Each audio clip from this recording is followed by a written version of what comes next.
Good morning, everybody. It's Jim Feist in Las Vegas. We will not be joined today by Hank. He's not feeling well, and we're going to give him a break today. We'll be back on Wednesday, hopefully. But interesting weekend. The underdogs in college basketball continue to not only cover, but win. Michigan State took down Michigan yesterday.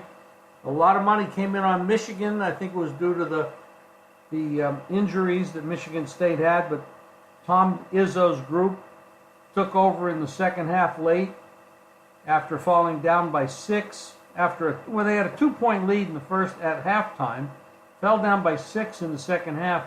Michigan came romping back. Their defense just plugged it all up, and Michigan didn't hit well from three-point land.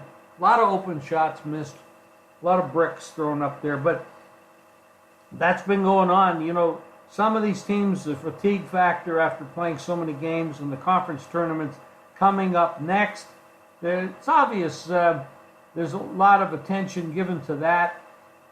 We're getting close to the conference tournaments, which start in a week, and then we're going to get down to Selection Sunday. So there's a lot going on, a lot to stay on top of. I am now analyzing each conference to look for spots for the unexpected to happen. You know, and what the odds maker will take care of putting a lineup of what they expect to happen, and most of the time they'll shade the favorite to do it again to keep winning. However, that's not always what happens. A lot of these dark horses come in and upset the favorites in the tournaments and end up getting a bid to the big dance, wiping out the electives. But today there's a couple big games. You got Notre Dame at Florida State. You got Oklahoma at Iowa State. Kansas State at Kansas. And an added game, Northern Colorado at Montana, which is also a very important game for those two teams. The interesting, the line move on Kansas opened up 3. It's up to 5. I don't see any 5.5s yet. There's been some money coming in on Oklahoma. The game opened at 9.5, and it's down to 8.5 in a lot of spots. And Florida State, who's been playing pretty well but lost their last game, is going to play Notre Dame. Notre Dame hasn't been playing very well. Florida State opened 12.5, and it's in the 11.5, 12 range at the moment. There are the 3 big games, and then, of course, like I said, Montana opened 7 and 42.5. It's now 7 and 43.5, so there's some over money on that spot. There's also a little over money on the Kansas State game, too. So it's an interesting day. The AAF had some football games over the weekend, and after a couple of weeks of these teams playing together, the chemistry going on with each team, you'll start to see something develop that'll make some sense.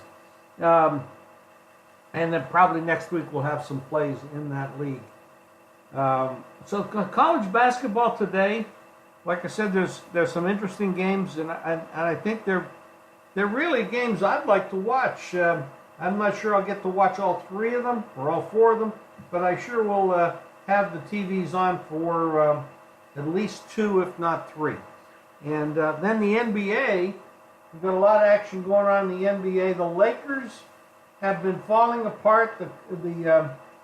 Will they bounce back? Will LeBron's team come back? I'm not sure what's going on out there, but there's obviously some internal issues there. The trade that didn't happen, and the players on the team maybe aren't too happy with LeBron's leadership. I'm not sure if it's the coach, the management, but personally I stay away from situations like that if possible. You got some interesting situations here with these other clubs. Minnesota is a very small 2.5, 3-point home favorite tonight over Sacramento. Sacramento has played pretty well. They got 31 wins on the season, having a pretty good season for Sacramento. Philadelphia is on the road at New Orleans. New Orleans opened up 1.5, and now Philadelphia's won. Houston beat the Warriors the other night without Harden. They're 10.5, 11 tonight over Atlanta, visiting them in Houston. Chicago, surprisingly, has won a couple games in a row, 3, I believe. Milwaukee opened up 11 at Chicago tonight, and it's down to 7.5. Chicago is, a lot of people thought they would be tanking to get a better draft position, but obviously that is not happening. They got a couple players there, put it all together. The chemistry there is good, and almost a 4-point drop in the line tonight against Milwaukee, which is the best record in basketball. Good game. San Antonio with Brooklyn tonight. Two teams with winning records. Brooklyn opens up a 2-point favorite, and it's 2 or 1.5, so there's pretty equal money, or a little bit more money on the Spurs in that spot. So we got a good card tonight.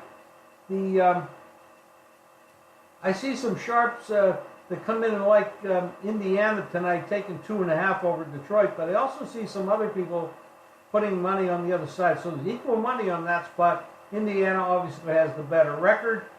However, it's not the consensus that they're going to get the money tonight. It's 2.5 Detroit, and it stayed 2.5 Detroit.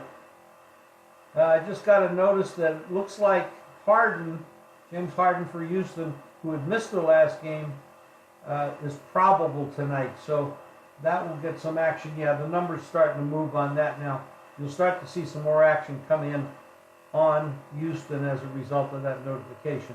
So we got a lot going on. Baseball, they're playing some games right now, getting ready for the regular season. There's still the trade issue with Harper. Where's he going? Where's he going to play? Big money last week to Manny Machado. It's a lot of money, $300 million, but it's a different world out there. Anyway, it's great. Hank, hopefully we'll back on Wednesday. I will be here every day. And go to jim022519 for our plays. I have a big, solid play up tonight in college hoops. And I'm looking at a couple totals that I may be moving against some of the moves because I don't think they're right. So go to jim022519 for all the action, and we'll talk to you tomorrow. Thank you.